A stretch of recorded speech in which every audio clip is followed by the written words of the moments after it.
C'est dans son atelier près de Liège en Belgique que le dessinateur de Cédric, Tony Lodec, nous reçoit, ravi de participer au 12e festival de la bande dessinée de Puteaux. Je pense même que c'est la 3e fois que je vais venir à Puteaux. Donc c'est la preuve que ça me plaît. C'est un festival surtout où il y a une très bonne ambiance. Et pour un auteur, finalement, c'est ça qui compte. Cédric fait partie de ces enfants rois de la BD sympa et familiale. D'où vient son impertinence et son espièglerie?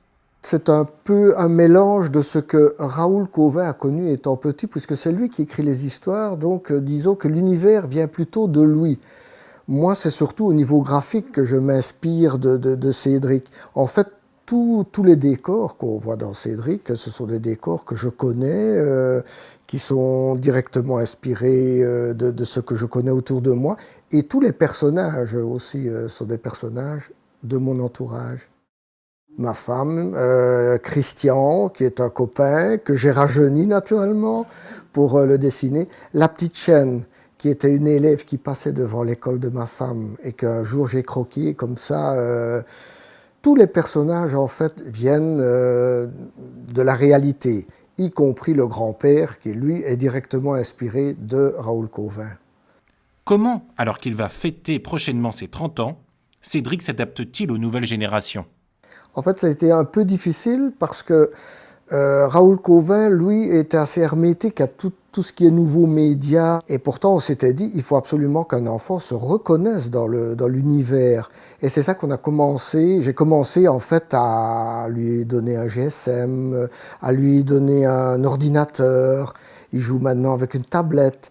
Un enfant, c'est toujours un enfant. Finalement, il n'y a que son environnement qui change. Comme votre personnage, vous utilisez aussi les nouvelles technologies. C'est la télé. J'ai vu un jour un japonais qui travaillait dans un reportage, un japonais qui travaillait sur une palette. Et alors je me suis dit, ben, c'est bien, il faut que j'essaye.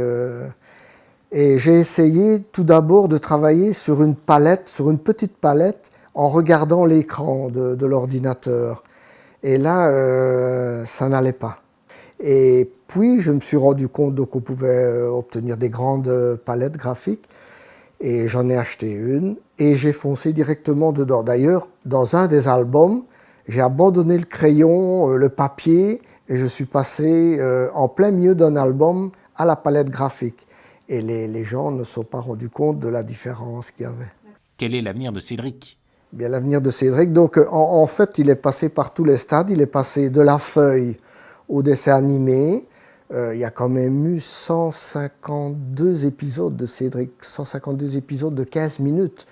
Ce qui était énorme, ça fait 3 saisons en fait pour la télé. Ça s'est très bien passé. Et puis maintenant, il y a l'autre dimension, c'est, disons, passer à un long métrage.